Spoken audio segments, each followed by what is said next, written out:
Assalamualaikum warahmatullahi wabarakatuh. Bismillahirrahmanirrahim. Allahumma sholli ala sayyidina Muhammadin wa ala alihi wa sahbihi ajma'in, amma ba'du. Jalana wa iyyakum min ahlil khairi was sa'ada fid dini wad dunya wal akhirah. Amin Allahumma amin. Semoga Allah jadikan kita orang-orang yang beruntung di dunia, berbahagia di akhirat. Apapun keyakinan kita, tetap saja kita mendoakan siapapun, berbeda atau sama, dengan doa yang sama-sama baik. Amin Allahumma amin. Saya menghapus satu konten, dan ini klarifikasinya, yang judulnya itu game over.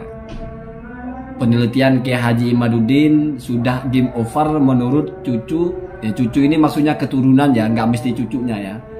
Dari Syekhona Khalil Bangkalan, yaitu Lora Ismail Al-Khalili. Ini di sebelah gambarnya.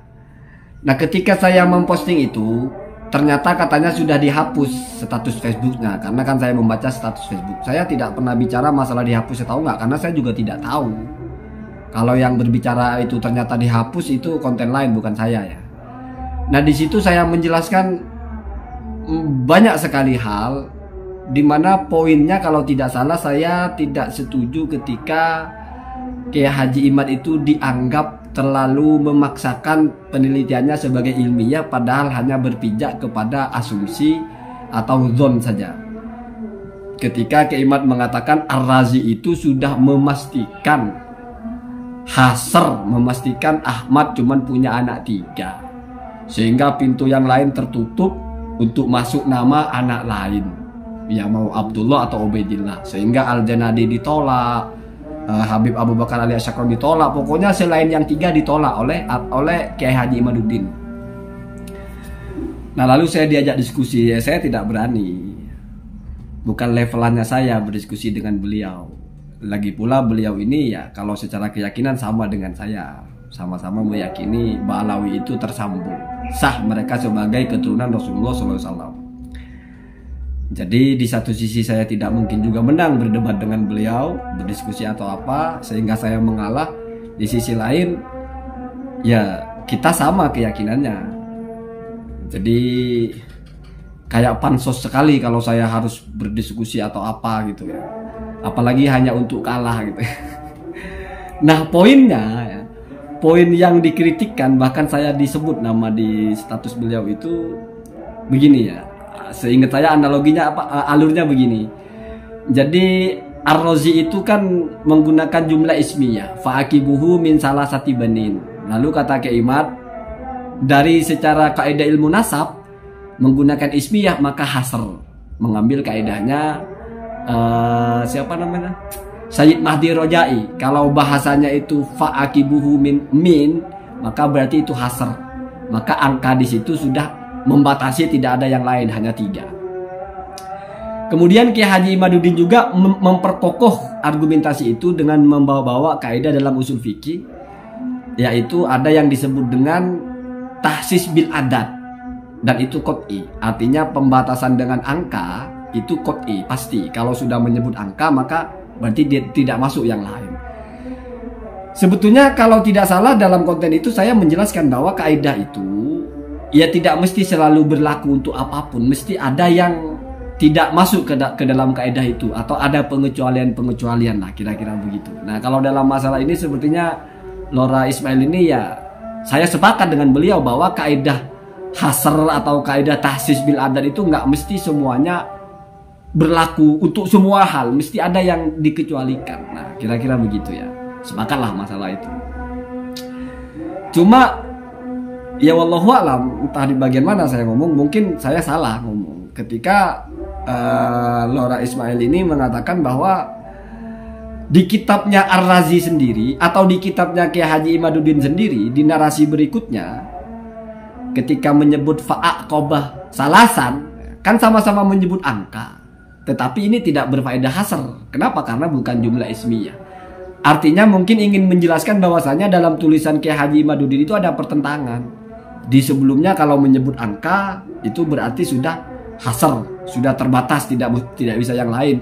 tapi di berikutnya kok menyebut angka, tapi penjelasannya malah bisa jadi masih ada anak yang lain. Nah, itu yang ingin ditekankan oleh Lora Ismail ini. Sebetulnya itu berdebatnya jangan dengan saya, tapi dengan Kiai Haji Imaduddin ya. Kalau saya di bagian ini ya mau ngeyel-ngeyelan apa gunanya lah ya. Ya saya setuju lah ya. Ya mungkin itu juga bertentangan lah, tulisan Kiai Imaduddin itu bertentangan ya. Jadi dia yang mengatakan karena menyebut angka 3 maka putranya harus 3, tapi setelahnya Kiai Imad malah menulis boleh jadi menyebut angka tapi tidak membatasi. Ya walaupun kalau kita mau main ngeyel-ngeyelan ya itu kan jumlah fi'liyah, yang sebelumnya jumlah ismiyah. Tetapi saya anggap ini didiskusikan detail pun bukan masalah substansi, artinya bukan masalah substansi di mata saya, karena saya sudah punya prinsip. Seandainya pun Asy-Syajarah Al-Mubarakah ini dibuang, apalagi cuma hasarnya tapi dibuang semua itu, tetap Kiai Haji Imaduddin itu akan ada pertanyaan berikutnya, yaitu lalu kitab apa yang menyebut Ubaidillah sebagai putra Ahmad? Oke, misalnya tidak ada yang pernah membatasi. Lalu pertanyaannya itu, kitab apa yang menyebut Ubaidillah putra Ahmad? Misalnya disebut ada, misalnya kitabnya Abu Bakar Asy-Syakron, atau misalnya kitabnya Al-Janadi Abdullah. Nah, kata Kiai Imad itu terpaut 380 tahun. Apalagi Abu Bakar Asy-Syakron terpaut 550 tahun. Jadi mungkin ini ada yang terlewat. Untuk orang-orang yang selalu memperhatikan kajian Kiai Imad, kalau saya merasa saya paling memperhatikan, sehingga saya tahu lapisan-lapisan hujahnya. Kiai Imad itu membawa judul Inqita'u as-sanad, Inqita'u riwayat. Kiai Imaduddin itu membawakan tema terputus riwayatnya. Artinya terputus riwayat itu apa? Orang yang sudah meninggal diceritakan oleh orang yang sudah jauh, di mana cerita ini tidak ada sambungan jalurnya. Jadi Ahmad itu taruhlah wafat tahun 350. Anak-anaknya juga wafat sudah ratusan tahun. Kok tiba-tiba muncul di belakang putra Ahmad begini. Ini sanadnya kemana? Itu yang dipertanyakan oleh Kiai Imad sebetulnya.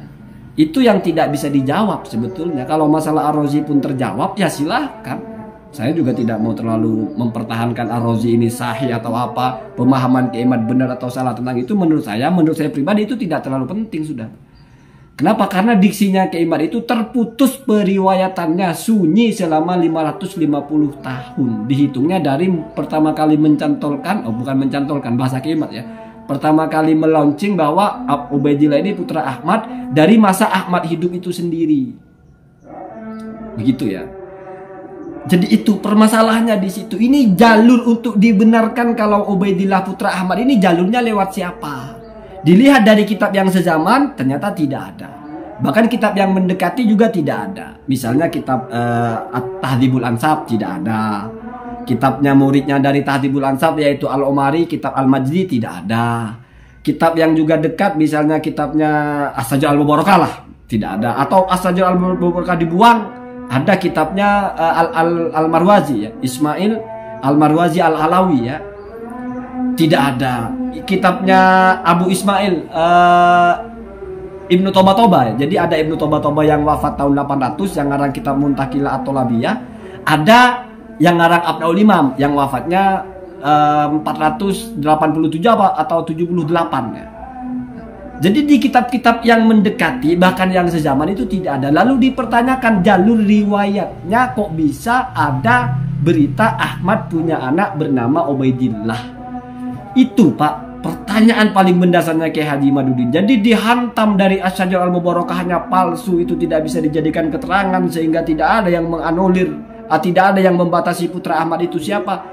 Oke, tidak terbatas. Apakah kalau tidak terbatas berarti semua orang boleh masuk? Iya, namanya tidak terbatas boleh masuk. Cuma syarat masuknya bagaimana? Yaitu riwayatnya lewat siapa?